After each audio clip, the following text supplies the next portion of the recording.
안녕하세요. DJ 선아입니다. 오늘의 사연 시작해 보겠습니다. 안녕하세요. 저는 20대 중반 여성인데요. 나이는 어리지만 어릴 때부터 고아원에서 지내서 산전수전 다 겪은 것 같아요. 그래서 결혼도 21살에 하게 됐어요. 초등학생 때부터 뭐가 갖고 싶냐는 고아원 선생님의 말에 가족이 갖고 싶다고 했었거든요. 하지만 저는 입양조차 되지 못해서 성인이 될 때까지 고아원에서 쭉 자랐어요. 가족을 가지고 싶다는 제 바람이 20살이 된 순간에도 이어진 거죠. 이제 입양될 수도 없으니 좋은 남자를 만나서 빨리 결혼하고 싶다는 마음이 들었어요. 그러다 지금의 남편을 만난 거예요. 도대체 어떤 사람을 만났길래 21살의 나이에 결혼했는지 궁금하실 거예요. 저희 남편은 공장에서 같이 일하는 아주머니께서 이런 말을 해주시면서 소개해 주셔서 만나게 됐어요. 아가씨, 저번에 봤던 남자 생각나? 집에 같이 가다가 우연히 내 친구 아들이랑 마주친 적 있잖아. 그놈이 아가씨가 마음에 든대. 연락처 물어보길래 나이를 물어봤는데 너무 많더라. 그래도 도배하고 타일하고 이런 사람이라 기술력이 좋아서 돈은 잘 번대. 그때 아주머니 친구분을 만나긴 했지만 아드님이란 분이 잘 기억나지 않았어요. 그냥 인사만 대충 나눠서 얼굴을 주의 깊게 살펴보지 않았거든요. 그래도 누가 저를 관심 있어 하는 건 처음이라 신기했어요. 제가 만나보고 싶다고 하니까 아주머니가 의외라는 반응을 보이면서 말씀하셨어요. 나도 사실 소개해 주려고 하니까 양심에 찔리는 거 있지. 게다가 한번 파혼했다고 해. 전에 아가씨가 얼른 좋은 남자 만나서 정착하고 싶다 했잖아. 그 생각 나서 연락처 받아오긴 했다만 아가씨가 좀 어려야지. 그냥 만나만 봐. 아주머니는 무언가 찝찝함과 쎄함을 동시에 느끼셨나 봐요. 도대체 몇 살 차이길래 이러실까 그랬는데 남편이 30대 후반이래요. 나이가 많으면 저보다 더 배운 지혜가 많고 살아가는데 많은 도움이 될 것 같았어요. 아무래도 부모님이 안 계신 영향이 컸겠죠. 제 또래보다 오히려 좋을 것 같다는 느낌이 들어 아줌마께 연락처를 받았어요. 제 예상대로 남편을 실제로 만나보니까 너무 좋더라고요. 저를 위해 어떤 식당에 맛있는지 알아보고 분위기 좋은 카페도 미리 예약해서 데려다 줬어요. 이런 곳은 어떻게 알았는지 물어보니까 수줍게 이랬거든요. 같이 노가다 하는 사람들한테 물어봤어요. 그 아저씨들이 자기 일처럼 좋아하면서 따님분들한테 전화했거든요. 저도 이런 곳은 처음인데 예정씨 덕분에 이런 데를 다 와보네요. 남편은 원래 일 끝나면 동네에 있는 허름하고 오래된 술집이나 가성비 좋은 국밥집만 간대요. 저를 위해서 용기 내 제 또래나 갈 법한 곳을 같이 가준 거죠. 남편의 그런 점이 너무 좋아서 진지하게 만나보고 싶었어요. 물론 같이 일하는 공장 아주머니들이 제 말을 듣고 급하게 말리시더라고요. 진지하게 만나보고 싶다고? 고작 한 번 만나놓고 어떻게 그러니? 나이가 어리니까 그냥 연애만 하고 말아. 무슨 네 나이에 진지하게 만나보려고 하니? 그러다 사고 쳐서 바로 결혼 꼴이 나겠다 얘. 그 당시에 남편을 매일매일 만나고 있었거든요. 일하느라 힘들어도 저를 꼭 만나러 오는 남편에게 반해 있었어요. 올 때마다 꽃 사다 주고 맛있는 걸 사주니까 이런 사람 없겠다 싶었던 거죠. 한마디로 남편한테 한참 빠져있을 때라서 아주머니들이 뭐라 하든 간에 듣지 않았어요. 그 뒤로 아주머니들이 틈만 나면 남편 나이가 30대 후반이다, 노가다 하는 사람이라고 말씀하시면서 제발 현실을 자각하라고 조언하셨는데요. 그 나이에 사랑에 빠졌는데 다른 사람 말을 듣겠어요. 아주머니들이 남편 조건이 너무 별로고 어린 제가 아깝다고 하실 때마다 제가 이렇게 둘러댔어요. 저도 그리 좋은 조건은 아니잖아요. 대학 진학도 포기하고 바로 공장 일을 시작해서 남편이랑 다를 바 없어요. 오히려 남편이 저보다 조건이 더 좋을지도 몰라요. 모아놓은 돈도 조금 있고 저랑 다르게 집도 있고 차도 있잖아요. 부모님도 두 분 다 계시니까 오히려 결혼 허락받으러 갔다가 제 조건 때문에 파혼당할지도 몰라요. 제가 또 맞는 말만 해서 아주머니들이 할 말을 이루셨나 봐요. 아주머니들이 알아서 하겠지. 예쁘게 만나는 애들한테 왜 그러냐며 말하고 물러섰으니까요. 그 당시엔 진심으로 고아라고 파혼당할까봐 걱정하고 있었어요. 남편이 엄청나게 잘해줬기 때문에 결혼하길 손꼽아 기다리고 있었거든요. 어쩔 때는 남편이 아빠처럼 느껴져서 의지가 참 많이 됐으니까요. 이런 사람이라면 결혼해서 애를 낳아도 아이한테 정말 좋은 아빠가 되어줄 것 같다는 생각이 들었어요. 결국 사귄 지 6개월 만에 혼전 임신을 해서 시부모님을 만나러 갔는데요.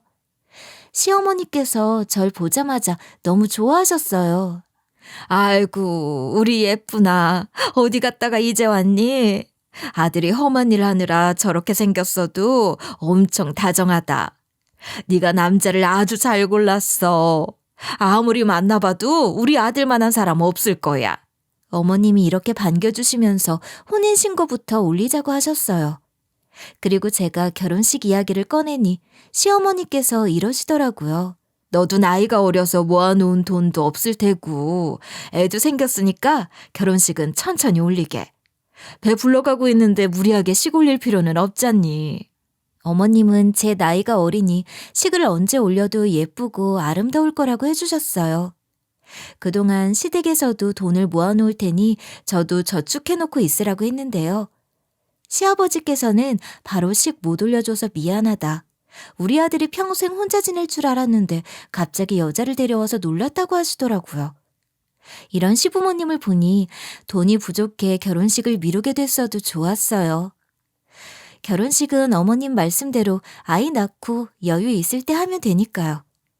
게다가 저희 부부가 돈을 모으는 동안 시댁에서 얹혀 살 수 있게 해주셔서 행복했어요. 제가 진짜로 원하던 가족이 생긴 줄 알았죠. 하지만 모든 게 제 착각이었어요. 그날은 병원에서 아들을 출산한 날이었는데요. 시어머니와 남편이 너무 고생 많았다며 저를 토닥여줘서 너무 뿌듯하고 기쁜 마음에 눈물이 날 뻔했어요. 그런데 시어머니께서 이런 말씀을 하시는 거예요. 산후조리는 집에서 받자. 나 때는 전부 다 집에서 산후조리했어. 저는 남편이랑 같이 상의해서 조리원에 가기로 했다고 말했죠. 그런데 어머님이 이렇게 투덜대시더라고요. 돈 아깝게 그런 데를 왜 가니? 남 손보다 내 손길이 더 나을 거다. 집에서 내가 직접 돌봐주는 게 더 편할 거야. 내가 우리 딸 산후조리도 다 해줬어. 시모 말을 들어보니 오히려 그게 더 나을 것 같더라고요. 지금도 어리지만 그때는 더 어려서 결혼과 출산에 대해 아무것도 모를 때였어요. 게다가 이름도 모르는 남의 손보다 그동안 잘해주신 시어머니가 더 편하긴 했거든요. 시어머니가 출산을 해보셨으니까 알아서 잘 해주시겠지 싶어서 같이 집으로 가게 됐어요. 남편이 차를 주차하는 사이 어머님이랑 같이 엘리베이터를 타고 올라갔죠. 그때부터 고난이 시작됐어요. 고아원에서도 못 받아본 눈칫밥을 그때 다 먹었던 것 같아요. 집에 들어가자마자 시어머니가 가방을 내팽개쳐 놓더니 저한테 뭐라 했는지 아시나요? 얘야, 너 보러 간다고 한동안 집안 청소를 못했더니 난장판이 따로 없다. 거실 바닥 좀 닦게 걸레 좀 빨아와라. 아유, 나이가 들어서 시애미는 무릎이 다 아프네. 이러고 거실 소파에 앉으시더라고요. 산후조리 해주신다고 해서 따라왔는데 다짜고짜 걸레를 빨아오라고 해서 정말 황당했죠. 그동안 친딸처럼 맨날 만남밥 해주고 집안일도 전부 다 해주신 분이라 순간 머릿속이 어지러워졌어요. 그래서 바닥 닦으라는 어머님 말에 바로 대꾸하지 못하고 생각을 좀 하다가 입을 열었는데요. 어머님, 제가 무슨 잘못한 거 있나요? 서운한 거 있으면 말씀하세요. 어머님이 갑자기 변한 것 같아서요. 어제랑 너무 다르신 거 아니에요? 아니, 불과 몇 분 전까지만 해도 아들 낳느라 수고 많았다며 제 손 꼭 잡아주셨잖아요. 갑자기 남처럼 차갑게 변해버린 시모에게 하소연했더니 이런 대답이 돌아오더군요. 내가 뭘 했다고 이러니? 그동안 잘해줬으면 됐지. 여기서 더 잘해주라고? 네가 아들 가졌다고 하니까 내가 잘해준 거다. 머리가 있으면 생각해봐라. 시애미가 괜히 잘해줬겠어? 시어머니 말씀을 들으니 이제야 생각이 정리가 되더군요. 어머님과 저는 처음 만났을 때부터 임신한 상태였고 제 뱃속에 있는 아이가 아들이라서 더 잘해주신 거였어요. 전 그것도 모르고 시모가 절 진짜 친딸처럼 잘해줬다고 여긴 거였고요. 실망스러워서 순간 허탈한 웃음이 나왔지만 제가 누구겠어요? 고아원에서도 시어머니만큼 심술 맞고 인성 더러운 인간들을 많이 만나봐서 대처하는 방법을 아주 잘 알고 있었어요. 그래서 전 고아원에서도 애기들 사이에서 대장이라고 불렸고 다 커서는 큰언니 소리를 듣던 사람이었거든요.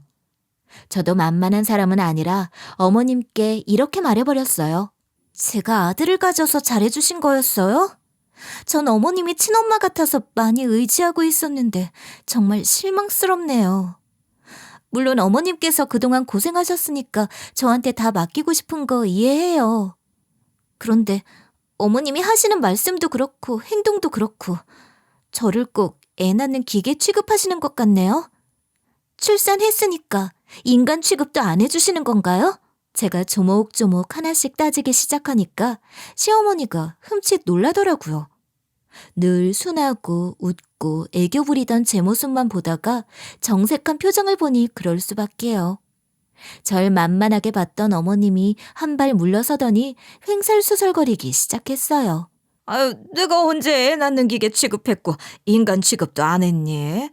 그동안 너 대신 집안일 하느라 안 그래도 아픈 무릎 더 아프게 돼서 너한테 하라고 한 거다. 나는 네가 홀몸이 아니니까 배려해준 건데 너는 시애미를 위해서 이런 것도 못하니?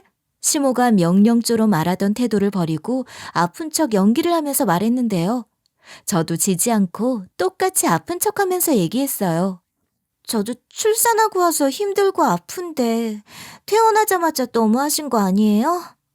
이럴 거면 조리원 보내주시지 그랬어요. 산후조리원 가려고 했는데 어머님이 집에서 돌봐주시겠다면서요. 시어머니가 이대로 가다간 며느리 기강을 못 잡겠다고 생각했나 봐요.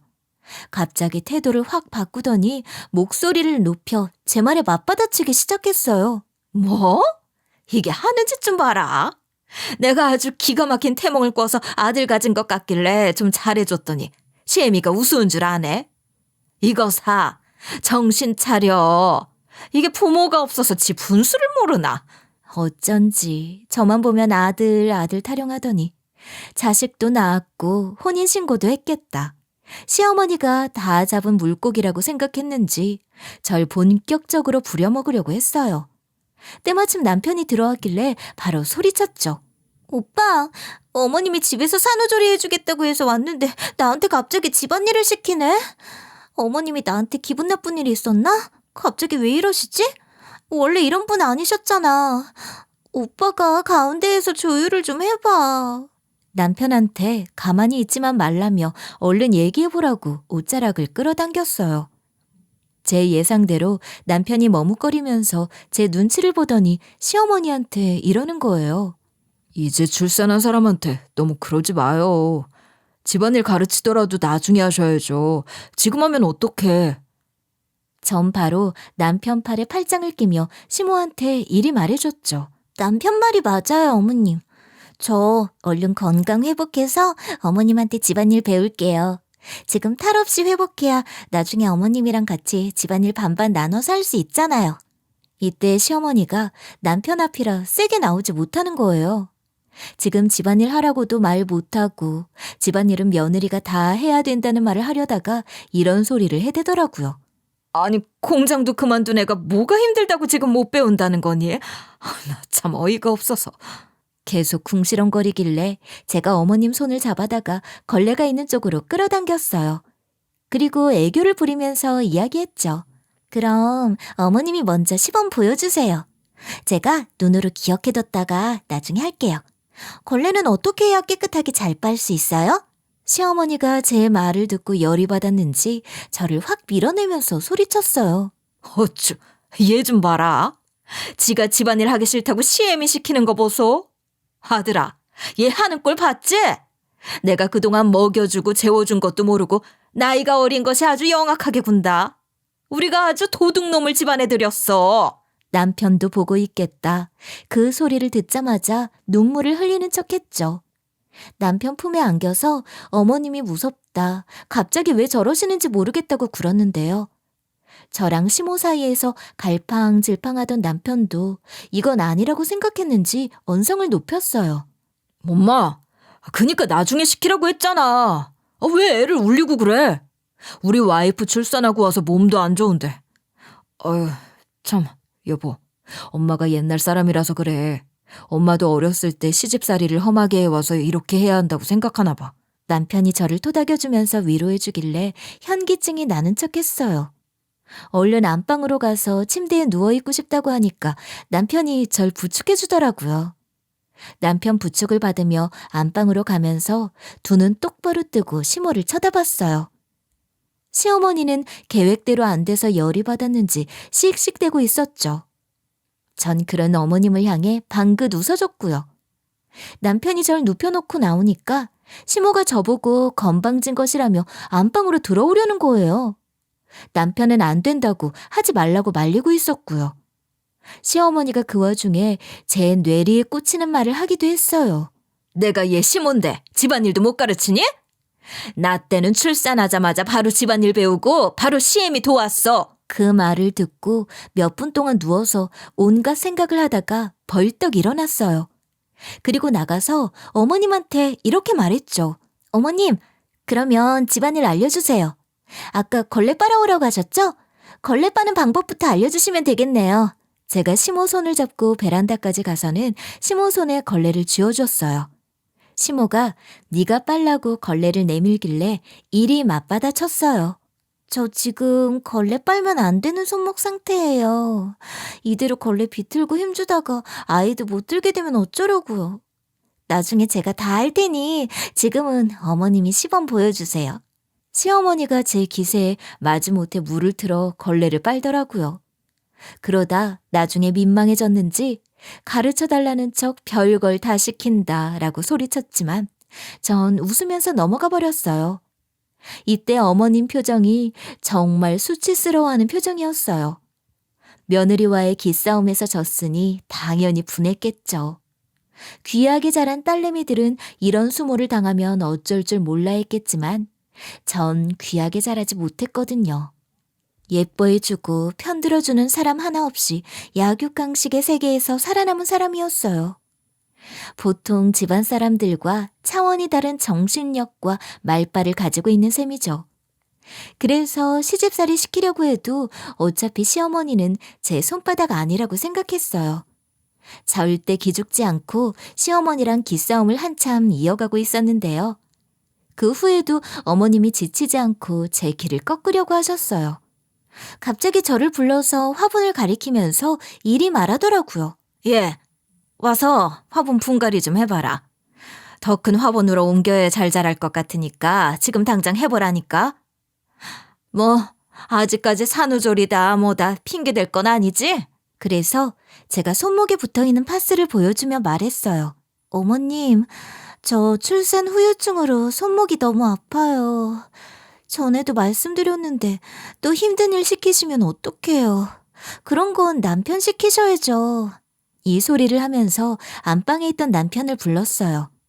저희 남편이 아프다는 제 엄살과 처세에 넘어가서 애를 하루 종일 안고 있었거든요.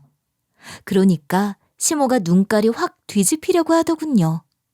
집안일, 육아는 무조건 여자가, 바깥일은 무조건 남자가를 외치던 조선시대 사람이 따로 없었어요. 아빠가 애를 돌보고 있었던 것뿐인데 어머님이 으름장을 놓더라고요. 너 우리 아들이 일하고 온 건 알면서 또 애 돌보라고 시킨 거니? 너 손목 아프다고 한 것도 거짓말인 거 다 알고 있다. 애도 제대로 안 볼 거면 네가 나가서 일해. 시모가 이러는데 남편이 없다고 애 돌봐주겠어요? 당연히 저도 육아하고 있는데 절 못 잡아먹어서 안달이더라고요.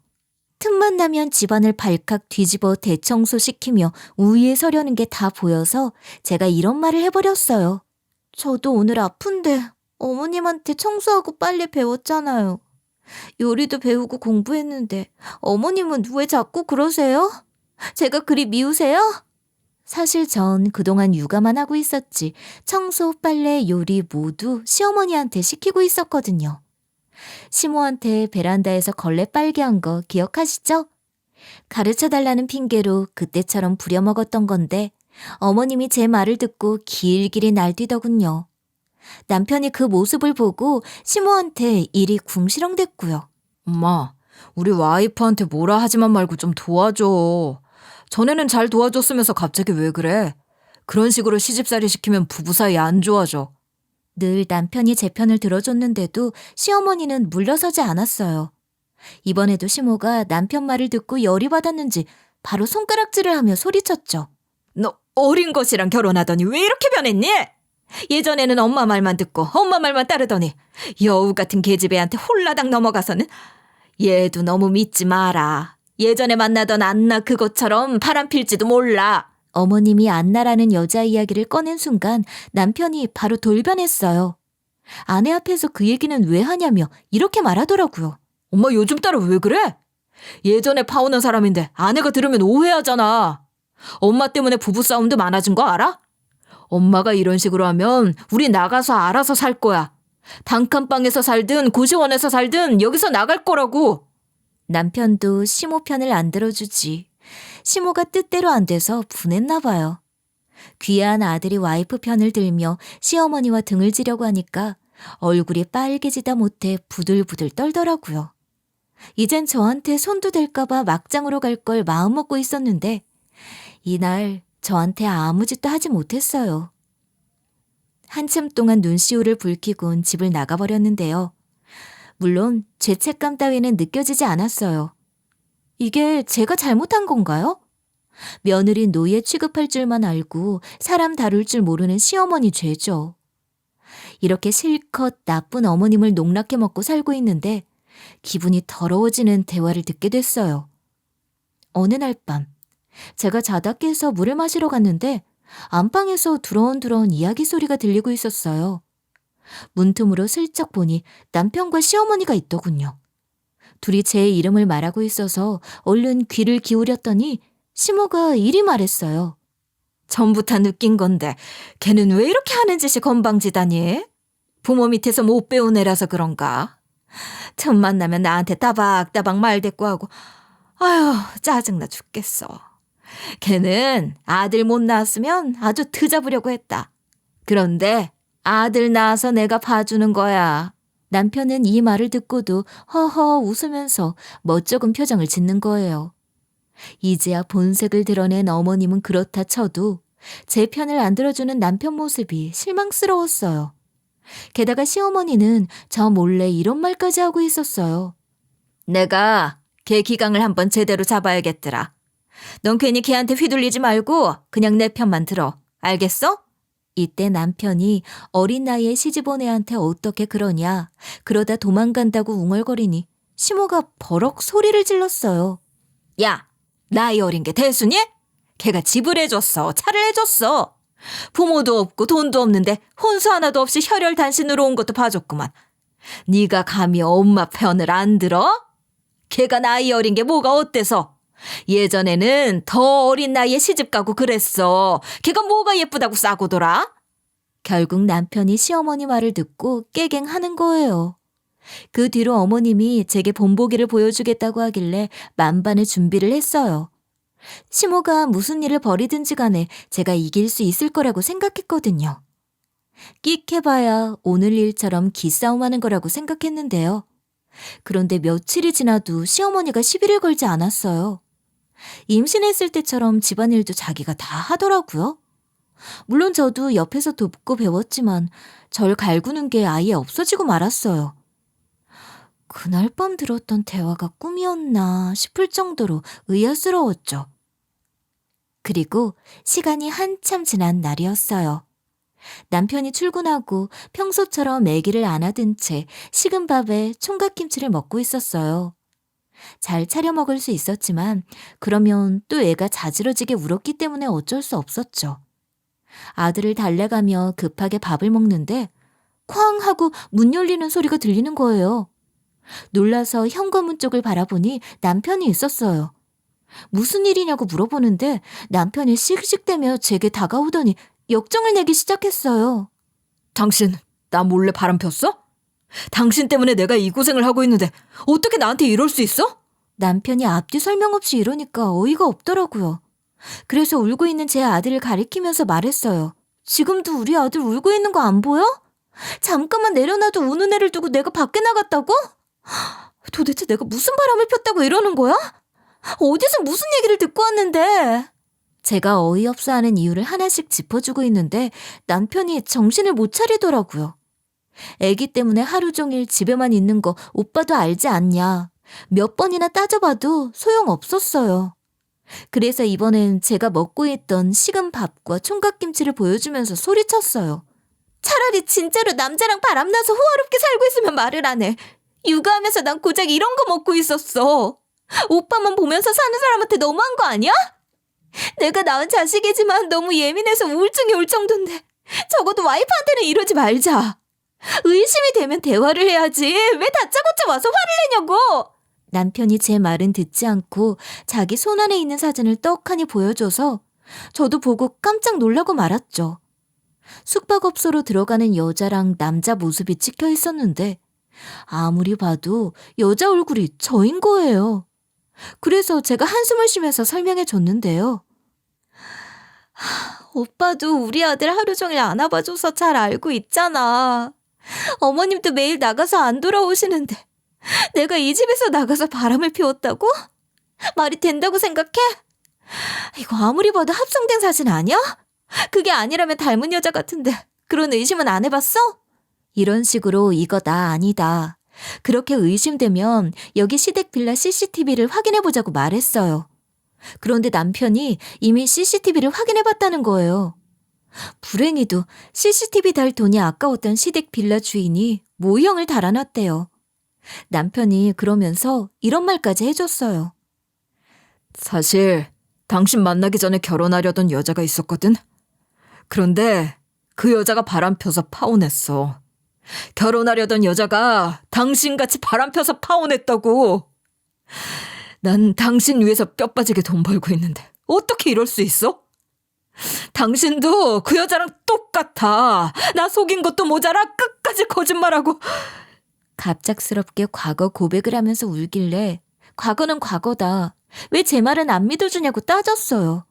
하지만 남편이 이런 소리로 제 입을 막아버렸죠. 증거 있어? 당신이 바람 안 핀 증거 있냐고.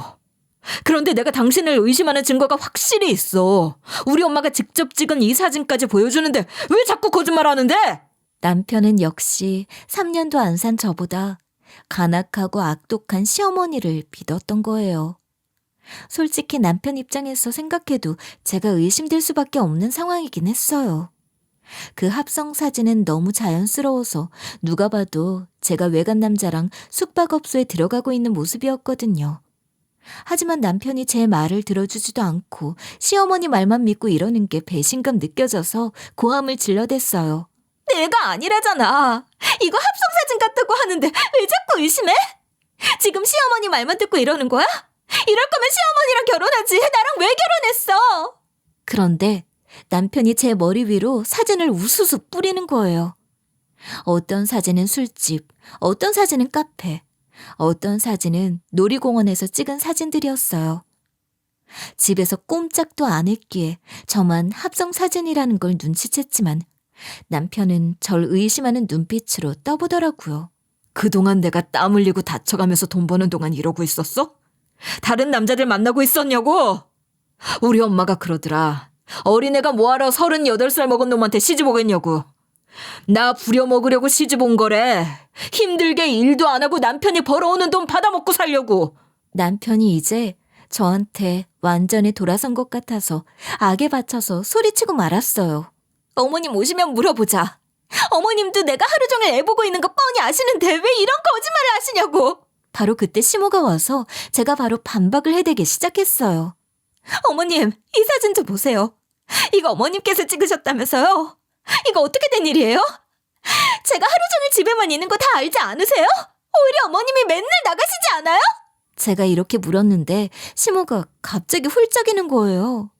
시어머니가 절 괴롭힐 때마다 제가 남편한테 하는 짓을 그대로 하신 거죠.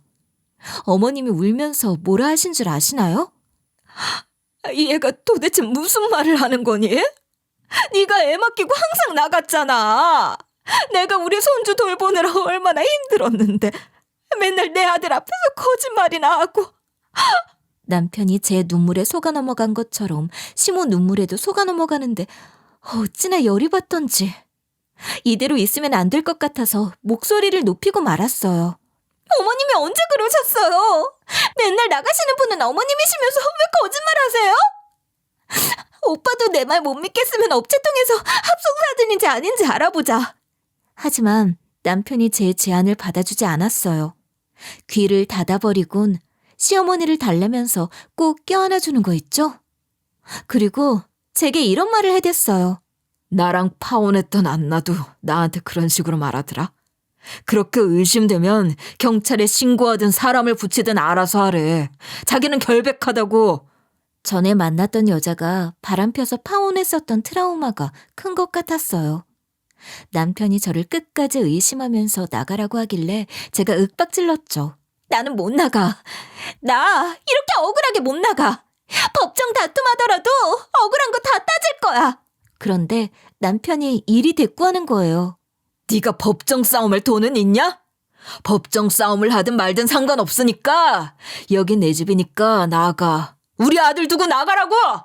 이렇게 남편이 저를 내쫓고는 옷가지 몇 개를 집 밖으로 내던졌어요. 옷가지뿐만 아니라 복수하려고 어떻게든 챙기고 나온 게 있었죠. 도대체 뭘 들고 나왔냐고요? 바로 남편이 저한테 던진 제 얼굴이 합성된 정체불명의 사진들이요. 그걸 들고 나와서 천만다행이었어요. 전 반드시 남편이 틀렸다는 사실을 입증하려고 독하게 마음을 먹고 준비하기 시작했거든요. 화가 나고 억울해서 법정 싸움하자고 소리치고 나왔지만 지금 당장은 그럴 여유가 없었어요. 성인이 되자마자 공장일 몇 개월 하다가 남편을 만났고 임신을 해서 돈이 아예 없어서였는데요. 하지만 전 포기하지 않았어요. 전처럼 숙식 제공이 되는 빵 공장에 들어가 일을 해서 돈을 모으기 시작했죠. 법정 싸움으로 남편한테 본보기를 보여준 다음 저희 아들도 데려오려고요. 공장 텃세가 좀 심하긴 했지만 무시하고 제 일만 하고 있었어요. 아들 생각하면서 버티니 버틸만 하더라고요. 그러던 어느 날 공장 일을 하고 퇴근하려는데 배에서 꼬르륵 소리가 났어요. 바로 그때 제 인사를 무시하던 아주머니가 웬일로 절 붙잡는 거예요. 시비를 걸려나 싶었는데 갑자기 다정한 목소리로 이리 말씀하셨어요. 많이 배고프죠? 일하는 내내 꼬르륵 소리 나는 거 다 들었어요. 이거 먹어요. 기계가 고장나서 빵이 이상하게 나오는 바람에 전부 다 폐기하게 됐대요. 저보고 가져가서 먹어도 된다고 하길래 조금 의심했어요. 절 무시하던 사람이 갑자기 이러니까 느낌이 쎄하더군요. 하지만 전에도 이런 불량빵을 얻어먹은 적이 있어서 너무 배고픈 나머지 가져가서 먹었어요. 그런데 감독관이 갑자기 저를 보고 다가와서 이렇게 윽박지르는 거 있죠? 너 이리 와봐. 빵 훔쳐먹은 자식이 너였어? CCTV 사각지대에서 대놓고 도둑질하더만 너 잘 걸렸다. 오늘 경찰서 가서 제대로 단판 지어보자. 전 딱 한 번 가져가서 먹었는데 저 때문에 CCTV까지 새로 달았다는 말까지 들었어요. 사각지대에서 항상 빵을 훔쳐가는 놈이 있었다며 그 도둑이 저라는 거예요. 사실 알고 봤더니 거기 터줏대감이었던 아주머니들이 굽신거리면서 비위 맞추지도 않고 젊은 것이 공장일 우습게 보고 기어들어왔다며 제 뒷담을 했대요. 그 아주머니들 때문에 다른 사람 죄까지 뒤집어 써서 경찰에 체포됐어요. 결국 공장 내에서 벌어진 모든 도난 사건이 저 혼자 벌인 짓이 되어버려 경찰 말로는 죄가 꽤 크다고 했어요. 결국 검찰 조사를 받게 돼서 검찰청까지 가게 됐는데요. 검사방에 들어가기 전에 바깥방을 보니 수사관들이 여러 명 서 있었어요. 감시당하는 기분이라 긴장하며 검사방에 들어갔죠. 제가 자리에 앉자 여검사님이 들어오시고 조사가 시작됐어요. 여검사님은 제가 과거에 고아원에서 자랐고 지금은 억울하게 누명을 썼다는 이야기를 쭉 들어주셨어요. 그러다 갑자기 여검사님이 기함을 지르며 저한테 질문 하나를 건네더라고요. 혹시 왼쪽 허리춤에 세로로 난 갈색 반점이 있으세요? 그 질문을 받는 순간 얼음장처럼 몸이 굳고 말았어요. 제가 왼쪽 허리에 밀크커피 반점이 있거든요. 어떻게 알았냐고 물어보니까 여검사님이 오열을 하면서 이러는 거 있죠? 내 조카딸, 내 조카딸아. 어쩌다 이 지경까지 된 거니? 그것도 모자라 여검사님이 제 앞에 털썩 무릎을 꿇더니 허리춤을 좀 볼 수 있냐는 거예요. 제가 슬쩍 옷을 들어 올려서 보여드리니 여검사님이 왼쪽 허리에 있던 밀크커피 반점을 확인하셨나 봐요. 눈물을 흘리시면서 이런 말씀을 해주셨어요. 아무리 생각해도 내가 네 친이모 같다. 나한테 딸처럼 아끼던 조카딸이 있었거든. 우리 언니가 조카를 낳고 세상을 떠났는데 할머니께서 충격적인 일을 벌이셨어. 몇 분 사이에 여검사님이 이모가 되어버린 순간이었죠. 이모가 하는 말을 쭉 들어보곤 소름이 끼치고 말았어요. 제 친아빠의 엄마인 친할머니가 엄마가 죽자마자 저를 고아원에 맡겼대요. 그리고 제 위로 오빠가 하나 있는데 오빠는 아들이라 할머니가 계속 키웠다는 거예요. 진짜로 친이모가 맞냐고 우연의 일치가 아니냐고 물었더니 이모가 이렇게 설명해 주셨어요. 아니야. 반점만 똑같은 게 아니라 내 조카랑 이름도 똑같아. 반점도 이모가 확실하게 기억하는 이유는 언니가 숨을 거뒀을 때 너를 안고 있었거든. 그때 언니 손가락이 향하던 곳이 네 반점이 있던 곳이라서 또렷하게 기억하고 있어. 하긴 저도 고아원 원장님한테 들은 이야기인데 입영된 적도 없어서 이름을 바꾸지 않았대요. 제가 고아원에 맡겨졌을 당시 이름은 태어났을 때 그대로 쓰고 있었고 굳이 개명할 이유도 없었거든요. 이 이야기를 말씀드리니 이모가 저보고 조카가 맞는 것 같다는 거예요. 이모가 오빠랑 아빠는 아직 살아있으니까 친자 검사를 해보자고 제안했어요. 저는 너무 얼떨떨했죠. 이러려고 제가 누명을 쓰고 이곳까지 왔나 싶었는데요. 이모가 친자 검사는 간단한 거니 잠시만 받아보자고 끝까지 설득하려고 하길래 저도 모르게 눈물이 주르륵 흐르고 말았어요. 그래서 하소연하듯 그동안 얼마나 힘들게 자랐고 결혼 후 어떤 수모를 당하고 쫓겨났는지 전부 다 이야기해버렸네요. 이모가 그 긴 이야기를 다 들어주고 고생했다며 저를 꼭 안아줬고요.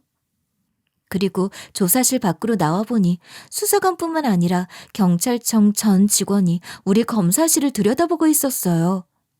드라마처럼 우리 얘기를 듣고 있다가 너무 슬퍼서 오열하고 있었던 거죠. 전 이 순간이 너무 꿈 같아서 믿기지 않았어요.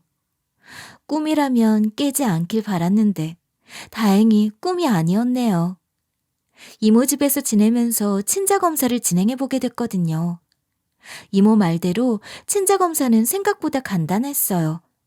머리카락 같은 샘플만 넘겨주면 하루 정도 만에 유선 통보가 오고 2, 3일 내에 서류가 넘어오더라고요. 아빠와 오빠 걸로 친자 검사 해본 결과 제가 친자일 확률이 99.97%나 나와버렸어요. 이모는 그 결과서를 보곤 제게 너무나도 기쁜 제안을 해주셨죠. 우리 조카인 게 확실해진 김에 제안하고 싶은 게 있어. 우리 집으로 입양 와서 그냥 내 딸 할래? 이모는 네 나이 먹도록 시집도 안 가서 너랑 단둘이 살 수 있는데 네 생각은 어떠니? 이모 말로는 먼저 떠난 언니인 제 친엄마를 대신해 저를 딸로 입양하고 싶대요. 게다가 이미 친아빠라는 사람은 새 살림 차려 잘 살고 있고 친오빠는 저에 대해 애착은 없었으니까요. 어렸을 때부터 저를 진심으로 예뻐했던 이모가 저를 책임지고 싶다고 했어요. 너무 늦었지만 이제라도 제가 하고 싶은 걸 다 시켜주고 싶다며 원하는 걸 물어보는 거예요. 그래서 제가 이런 부탁을 드려봤어요. 저는 물질적인 건 바라지 않아요. 제 누명을 벗기고 싶고 저를 상간녀 취급해서 내쫓은 거를 복수하고 싶어요. 그리고 마지막으로 제 아들을 데리고 오고 싶어요. 이모가 제 부탁을 들어주겠다고 해서 이모한테 남편이 절 상간녀라고 의심했던 그 합성 사진을 보여줬어요. 첫 만남 때 제 사정을 전부 다 들었던 이모는 이게 무슨 사진인지 알고 있었죠. 이모가 그 사진을 가져가서 저 대신 조사해준 덕분에 마음이 한결 놓였어요. 그 뒤로 결과가 나오기만을 기다리고 있었는데요. 몇 주 뒤, 이모가 사진 감정 결과서가 나왔다고 건네주면서 기가 막힌 말들을 해줬어요. 네 말을 쭉 들어보니까 그 노인네가 합성 사진을 만든 것 같아서 조사를 해봤거든? 내 예상이 맞더라. 합성해준 업체 찾아서 입증 받았어. 증거가 충분해서 고소하면 충분히 승소할 수 있을 거야. 이모 말을 듣고 시댁으로 같이 가줄 수 있냐고 물어봤죠. 이모가 당연히 된다고 하길래 이모가 준 증거를 받아들고 바로 차 타고 시댁으로 달려갔어요. 주차장에 들어서자 이모가 차를 세워놓고 간다고 하길래 제가 먼저 엘리베이터에 몸을 실었어요. 시댁이 있는 층에 도착하자마자 초인종을 눌렀더니 시어머니가 나오더라고요. 그래서 전 어머님 얼굴에 사진 감정 결과서 복사본을 뿌리면서 윽박질렀어요. 이거 어머님이 조작하셨다면서요? 제가 부모 없고 연구자 한 명 없어서 우스우셨죠? 그래서 세상 무서운 줄 모르고 이러신 거 아니에요? 시모가 결과서를 보더니 깜짝 놀라서 어떻게 알았냐고 물어봤어요. 때마침 놀란 남편도 달려와서 아들을 아는 채 저를 쳐다보고 있길래 이렇게 설명해줬죠. 어머님 덕분에 맨몸으로 쫓겨나서 공장에서 돈 벌다가 경찰서까지 끌려갔거든요. 억울하게 도둑놈 취급받다가 이모를 만났어요. 우리 이모 검사래요. 못 믿으시겠죠? 이제 제가 당한 거 그대로 돌려드리면 믿겨지시겠죠 뭐. 시어머니가 내가 그 말을 믿을 것 같냐고 소리를 빽 지르니 남편이 헐레벌떡 다가오며 말했어요. 여보, 안 그래도 이상한 것 같아서 얼마 전에 알아보니까 합성 사진이더라고. 당신 만나러 가서 내가 용서 빌려고 했어. 그런데 엄마가 가지 말라고 막기도 하고 용기도 안 나더라고. 당신이 이혼하자고 할까봐 너무 무서워서 그랬어.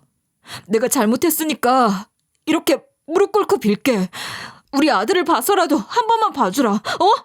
남편이 싹싹 빌면서 제 다리에 매달리길래 힘껏 걷어차주며 이야기해줬어요. 이제 와서? 내가 미쳤어? 당신을 용서해주게. 당신보다 한참 어린 애를 그렇게 내쫓고 싶었어? 당신도 내가 부모 없고 나이 어려서 만만했지? 그래, 이참에 이혼하자. 나 당신 같은 사람이랑 못 살아. 아내는 생각도 안 해주고 엄마만 아는 남자는 필요 없다고. 그리고 우리 아들을 와락 빼앗아 안으면서 말해버렸죠. 그리고 우리 아들도 데려갈 거야. 당신이 신고하든가 말든가 알아서 해. 나도 부모라서 못 빼앗아 갈걸? 양육권도 이모 도움받아서 어떻게든 내가 가져올 거니까 우리 아들 데려갈 생각하지 마. 여기서 시어머니가 가만히 있었겠어요? 바로 제 멱살을 잡고 막말을 퍼붓기 시작하더라고요. 버릇없는 것이 어디가 우리 손자를 데려가려고 해? 이건 와, 안 넣으면 국물도 없을 줄 알아? 시어머니가 욕을 하면서 아들을 빼앗아 들려고 하던 그때 엘리베이터가 띵 소리와 함께 도착하더라고요. 엘리베이터 문이 열리니 정장을 입은 이모가 또각또각 구두 소리를 내며 다가왔어요. 이모는 일부러 어머님 기를 죽이려고 경찰청 신분증까지 목에 걸고 왔고요. 이모의 의도대로 시모가 검사 신분증을 보고 놀라서 이모의 정체를 물어봤어요. 누구세요? 설마 진짜 며느리 이모님? 진짜로 검사님이세요? 시어머니가 믿을 수 없다는 듯 더듬거리니까 이모가 우아한 말투로 이야기해줬어요. 네, 맞습니다. 검찰청에서 일하는 검사입니다. 우리 조카 딸 되찾아서 얼마 전에 저희 쪽 호적에 올렸으니 법적으로도 제가 친모가 됐고요. 이러면서 검사라고 적힌 명함까지 건네줬죠. 어머님이 그걸 보고 나서야 소스라치게 놀라더니 넙죽 엎드리는 거예요. 자기가 한 짓이 있으니 도둑이 제발저리는 거였어요. 1분여 뒤에는 시어머니가 벌벌 떨면서 이모한테 이러더라고요. 아이고, 몰라봐서 죄송합니다. 며느리가 저 겁주려고 거짓말하는 줄 알았습니다. 사실 제가 잠깐 미쳐서 며느리한테 몹쓸 짓을 했어요. 죽을 죄를 지었습니다. 아들은 아무것도 안 했으니까 귀한 아들만은 살려주세요. 제가 다 저지른 짓입니다. 한 번만 선처 베풀어 주세요. 몇 번이고 넙죽 엎드리더니 이번엔 제 다리를 붙잡고 이러는 거예요. 며느라, 미안하다. 한 번만 용서해다오. 내가 잠깐 미쳤었나 봐. 일은 치매에 걸렸는지 제정신이 아니었던 거야. 네가 용서 안 해주면 우리 아들 인생 망가진다. 우리 돈 없어. 제발 며느라, 내가 그동안 잘해준 게 있잖니. 어머님이 그러면서 엉엉 우는데 남편도 무릎으로 기어와서는 저한테 매달리며 호소하기 시작했어요. 의심해서 미안해 여보. 내가 다음엔 이런 일 없도록 할게. 제발 한 번만 봐줘. 이런 식으로 시모랑 남편이 싹싹 빌길래 절대 용서해주지 않고 소리쳤죠. 더러우니까 떨어지세요. 어딜 만지는 거예요? 안 떨어지면 지금 바로 고소할 거예요? 제가 이리 말하니 시어머니와 남편이 갑자기 불빛을 만난 바퀴벌레처럼 날 싹 피하더군요. 전 그 길로 고소장 날아올 테니 기대하라며 이모와 같이 시댁을 빠져나왔어요.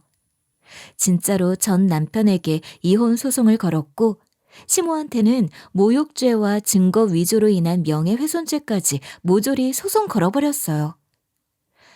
최근 재판 결과가 나왔는데 모든 소송에서 제가 승소하게 됐네요. 시댁 식구들이 저한테 어마어마한 위자료를 주게 된 거죠. 승소하려고 이모와 같이 고생한 거 생각하면 정말 뿌듯한 일이었는데요. 이렇게 저는 모든 법정 싸움이 다 끝나고 난 뒤에 엄마 납골당을 찾아갈 수 있었어요.